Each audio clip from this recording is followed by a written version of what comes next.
കുണുക്കിട്ട കോഴി കുളക്കോഴി മാധുരിയമ്മ പാടിയ നല്ലൊരു സോങ്ങാണത്.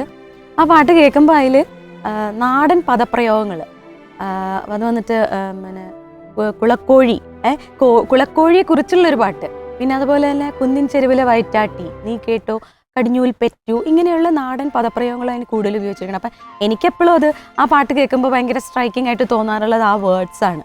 പിന്നെ അതിലെ വിഷ്വൽ എന്ന് പറയുമ്പം നായിക ഒറ്റയ്ക്ക് ഇങ്ങനെ ഭയങ്കര നിഷ്കളങ്കയായ ഒരു നായിക, ഗ്രാമീണ പെൺകുടി ഇങ്ങനെ നടന്ന് പാടുന്ന ബ്ലാക്ക് ആൻഡ് വൈറ്റ് മൂവി അന്നത്തെ എന്താ പറയുക ഭയങ്കര സോഫ്റ്റ് ആയിട്ടുള്ള ഒരു ട്രീറ്റ്മെന്റ് ആണെന്ന് തോന്നിയിട്ടുണ്ട്.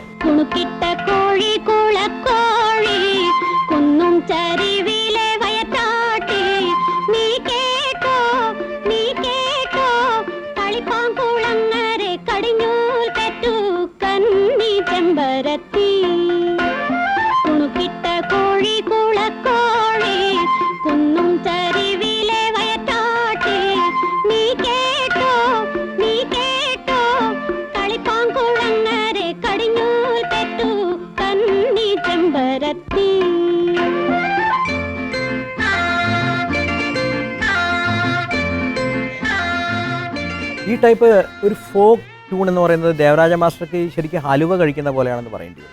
കാരണം അദ്ദേഹത്തിൻ്റെ പല ചിത്രങ്ങളിലും അദ്ദേഹം സംഗീതം ചെയ്ത പല ചിത്രങ്ങളിലും നമുക്ക് ഇങ്ങനെയുള്ളൊരു മെലഡി കേൾക്കാൻ സാധിക്കും. അത് മാധുരിയമ്മ പാടും കൂടി ചെയ്യുമ്പോൾ മാധുരിയമ്മയ്ക്ക് ദേവരാജ മാസ്റ്റർ ഇഷ്ട ഗായികയായ മാധുരിയമ്മ പാടും കൂടി ചെയ്തപ്പോൾ ഈ കുണുക്കിട്ട കോഴി വളരെയധികം മനോഹരമായി എന്നുള്ളതാണ് സത്യം.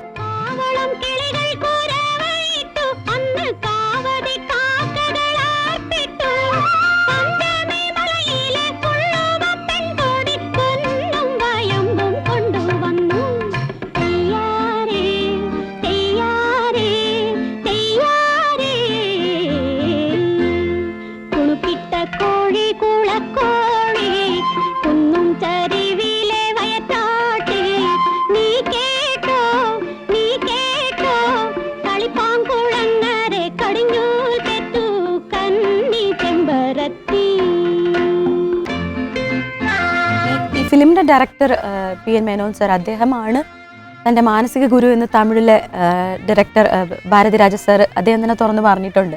അപ്പോൾ അദ്ദേഹത്തിൻ്റെ ഫസ്റ്റ് ഫിലിം എന്ന് പറയുന്നത് 16 വയതിനില്ലേ, അതിലെ ഒരു സെന്തൂരപ്പൂവെ ആ പാട്ടിൻ്റെ വിഷ്വലൈസേഷനും ഈ പാട്ടിനെ ഇങ്ങനെ നായിക ഒറ്റയ്ക്ക് നടന്ന് പാടുന്നതും ഒക്കെ ചിലപ്പം ഇതിൽ നിന്ന് ഇൻസ്പിറേഷൻ കൊണ്ടിട്ടാണോ എന്നറിയില്ല അദ്ദേഹത്തിനും അങ്ങനെ ഒരു വിഷ്വലൈസേഷൻ വന്നത്.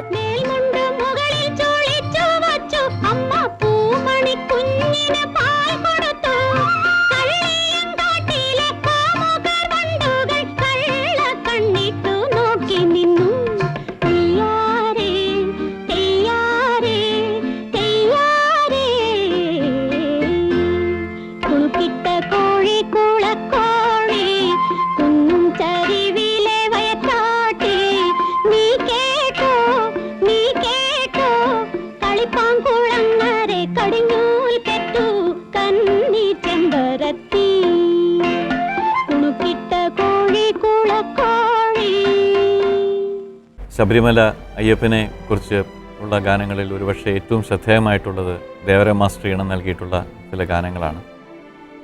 അതിലേറ്റവും നമ്മുടെ മനസ്സിൽ എപ്പോഴും ഓടിയെത്തുന്ന ഒരു ഗാനമാണ് ശരണമയ്യപ്പ സ്വാമി ശരണമയ്യപ്പ.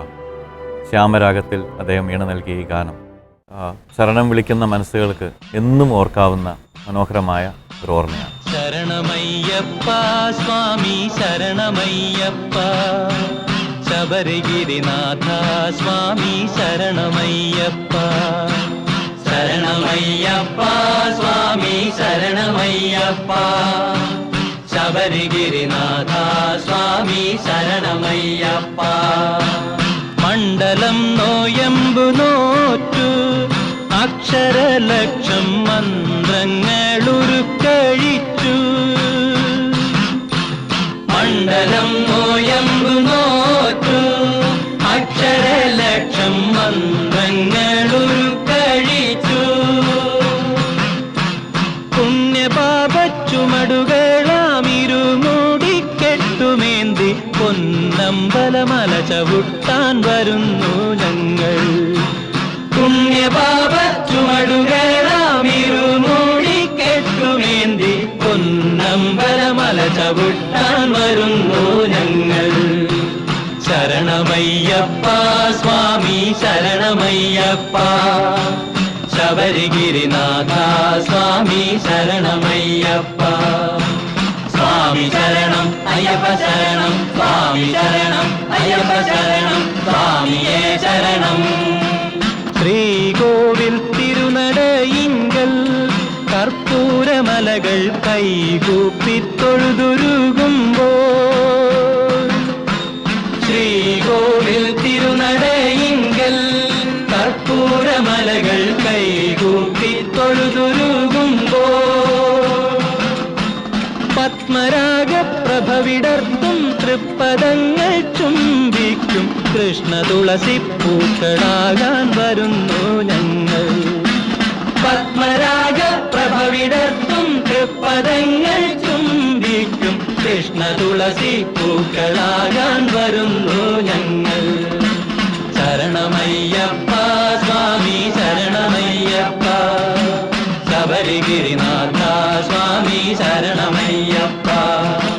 ശരണമയ്യപ്പ സ്വാമി ശരണമയ്യപ്പ, ശരണമയ്യപ്പ സ്വാമി ശരണമയ്യപ്പ. ശരണമയ്യപ്പ ആ പാട്ടിൻ്റെ സമയത്താണ് ഈ കഥയ്ക്ക് തന്നെ ഒരു വഴിത്തിരിവുണ്ടാക്കുന്നത്.